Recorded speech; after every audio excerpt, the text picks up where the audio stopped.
नमस्कार मित्रों, मेरे YouTube चैनल डगर दवे में आप लोगों का पुनः स्वागत है।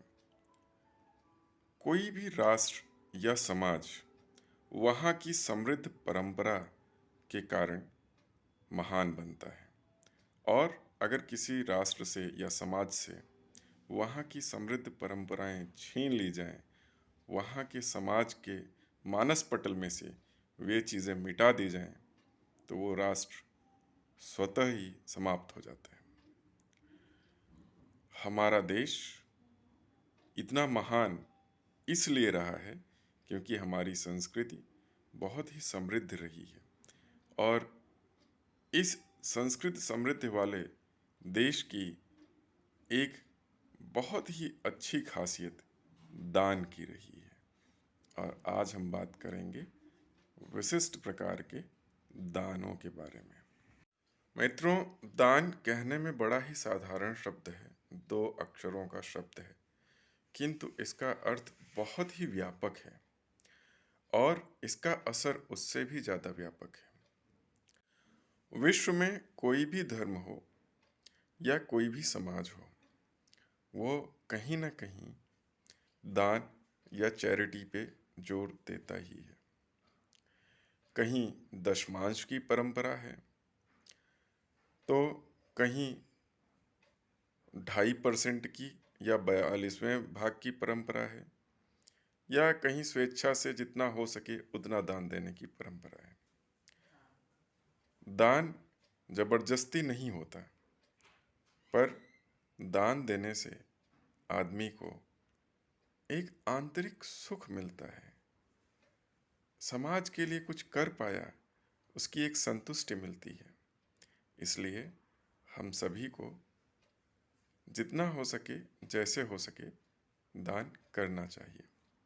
शास्त्रों के अनुसार दान के अलग अलग प्रकार बताए गए हैं, जैसे विद्या का दान, धन का दान, अन्न का दान, श्रम का दान आदि।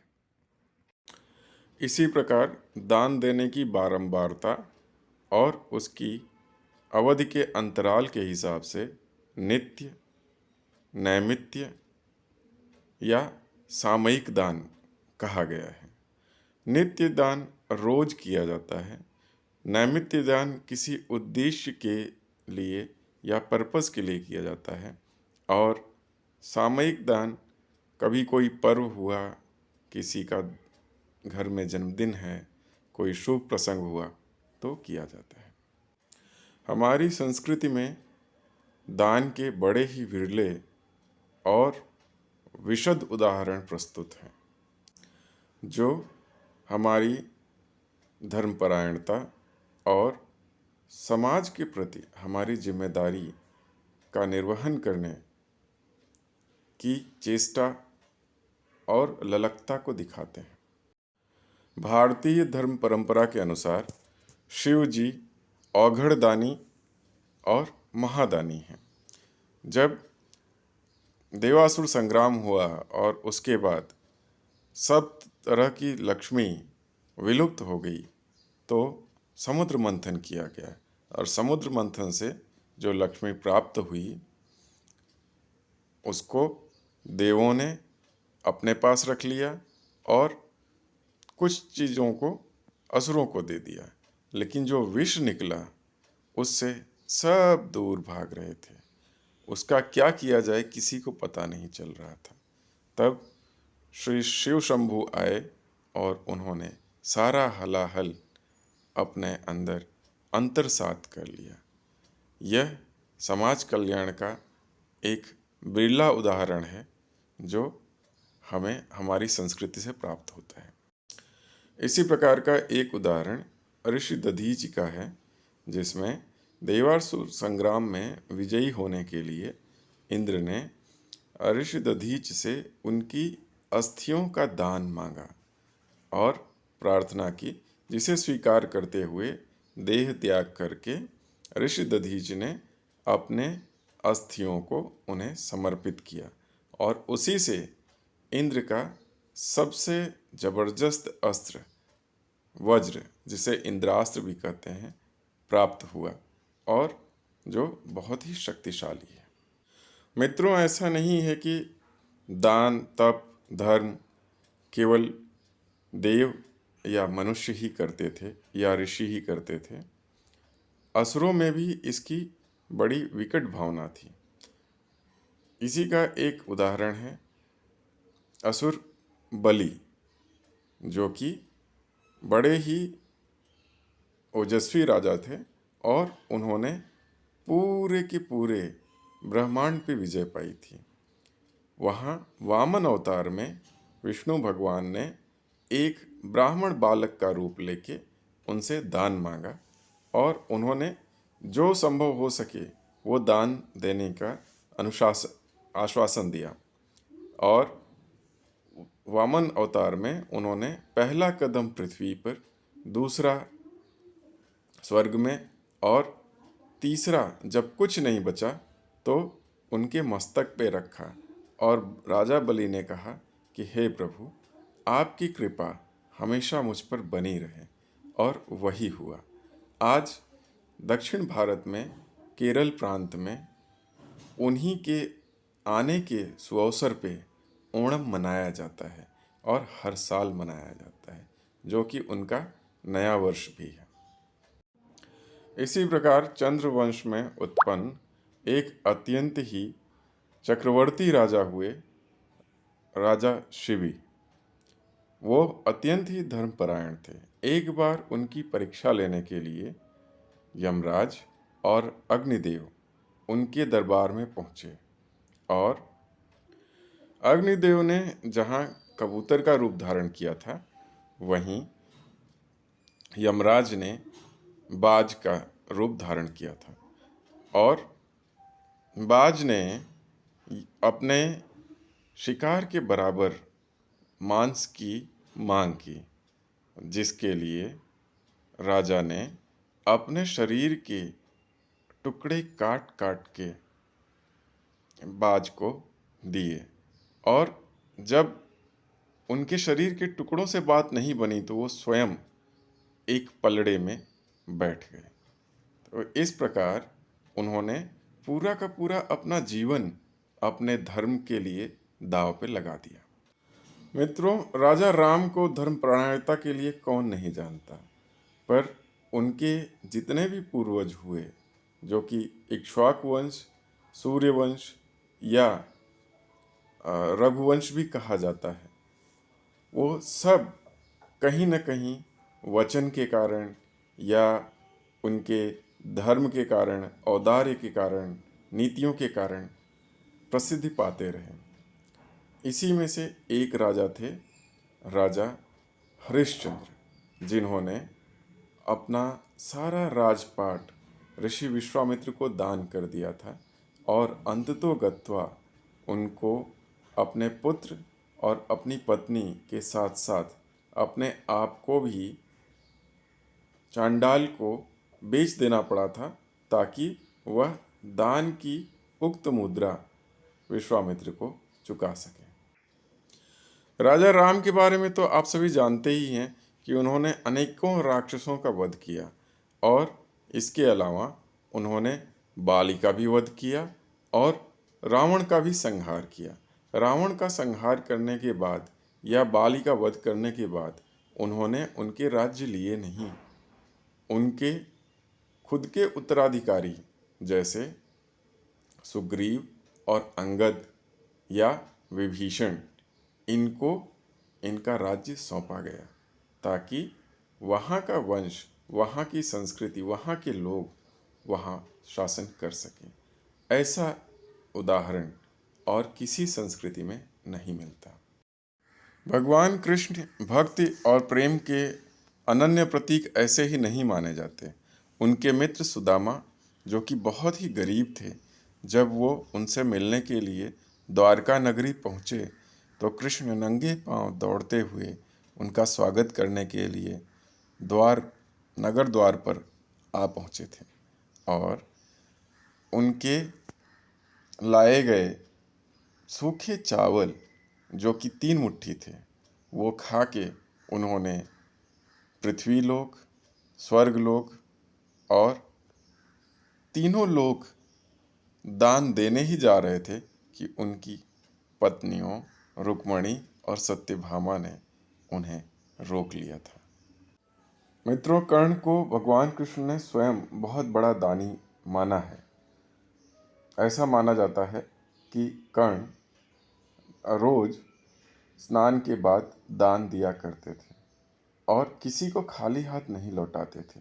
एक बार ब्राह्मण के रूप में इंद्र उनसे उनके कुंडल और कवच मांगने चले आए, जो कि युद्ध के पहले की घटना है, महाभारत के युद्ध के पहले की घटना है। और उन्होंने सहर्ष उनको कवच और कुंडल दे दिया। इसी कारण वो अर्जुन से हार पाए थे, अन्यथा उनको महाभारत के युद्ध में हरा पाना अत्यंत कठिन था। मित्रों, आचार्य चाणक्य के बारे में कौन नहीं जानता। उन्होंने चंद्रगुप्त को एक चरवाहे के बेटे को उठाकर एक महान शासक बनाया, जिसका साम्राज्य पश्चिम बंगाल से लेकर अखंड भारत यानी ईरान की सीमा तक था। और इतने बड़े साम्राज्य को विस्तृत रूप देने और राष्ट्र का रूप देने वाले उस महान गुरु ने अपने लिए किसी भी चीज़ की चाह नहीं की और उस राष्ट्र को और सशक्त बनाने में हमेशा लगा रहा और अपना पूरा जीवन समर्पित कर दिया। इससे बड़ा दानी और कौन मिलेगा? इससे बड़ा कर्तव्यपरायण और कौन मिलेगा? मुगलों के खिलाफ लड़ते लड़ते जब महाराणा प्रताप अपना सब कुछ हार बैठे थे और जंगल जंगल भटक रहे थे, तो भामाशाह ने उन्हें ढूंढकर अपना सर्वस्व दान दे दिया था। और उसी के बल पे राणा प्रताप ने एक नई सेना खड़ी की और मुगलों को जबरदस्त लुभा दिया। धन्य हो महादानी भामाशाह को। राष्ट्रहित और समाज हित में गुरुओं जैसा, सिख गुरुओं जैसा दानी कोई नहीं, जिन्होंने अपनी कई पीढ़ियां और जो कुछ उनके पास था सब कुछ राष्ट्रहित और समाज हित में समर्पित कर दिया। और यही कारण है कि आज जितने भी गुरुद्वारे हैं वो समाज सेवा में जो कुछ उनके पास है वो समर्पित करते रहने में अपना अहोभाग्य समझते हैं। राष्ट्र और समाज की सुरक्षा में, रक्षा में और उसकी धरोहर को संभाले रखने में भारतीय सन्यासियों का भी बहुत ज़बरदस्त योगदान है। ऐसा कहा जाता है कि सल्तनत काल में जब काशी पे लोगों ने चढ़ाई की तो वहाँ के नागा सन्यासियों ने ज़बरदस्त लोहा लिया और जो सल्तनत सेना थी उसको वहाँ से खदेड़ भगाया था। इसी प्रकार सन 1857 की प्रथम क्रांति के बाद भी सन्यासियों का विप्लव जारी रहा और पूरे भारत से अंग्रेज़ों के पांव उखड़ने लगे। वो अंग्रेज जिनका कभी सूरज नहीं डूबता था, कभी भी पूरे भारत पे शासन नहीं कर सके। भारत माँ के वीर सपूत सुभाष चंद्र बोस, जो आज़ादी के महानायक थे, उनकी वाणी में ही क्रांति बरसती थी।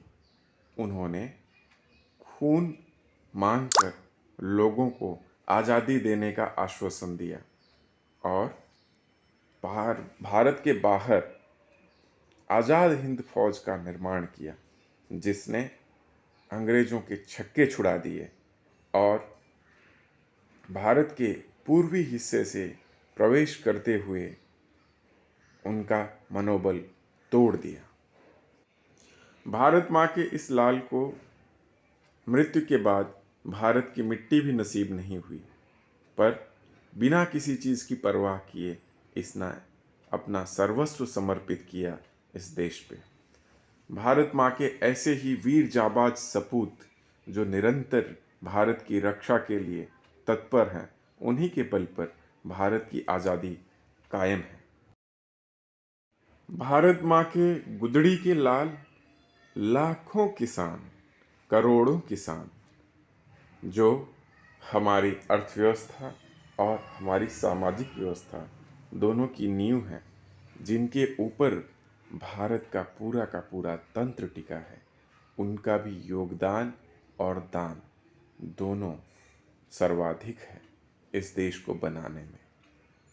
इसके अलावा मित्रों, हम जो भी प्राप्त करते हैं वो अपनी पुरानी पीढ़ी से प्राप्त करते हैं, चाहे वो धन हो, चाहे वो मन का संबल हो, चाहे वो संस्कार हो, चाहे वो अधिकार हो। इसलिए हमारी जो पुरानी पीढ़ी है, हमारे माता पिता हैं, उसके भी हम उतने ही बड़े ऋणी हैं, जिसको कभी भी भुलाया नहीं जा सकता। और यह सातत्य का जो सूत्र है वो निरंतर चला आया, इसके लिए हमें हमारे पूर्वजों को धन्यवाद तहे दिल से हमेशा देते रहना चाहिए। मित्रों, यदि मेरे द्वारा शेयर की गई जानकारी आप लोगों को रोचक लगी हो तो मेरा आपसे अनुरोध है कि आप ज़्यादा से ज़्यादा लोगों को इसको शेयर करें, लाइक करें और सब्सक्राइब करें, ताकि इस तरह की रोचक जानकारियाँ और जो आपके लिए जीवन उपयोगी हैं उनको मैं निरंतर लेकर आता रहूं।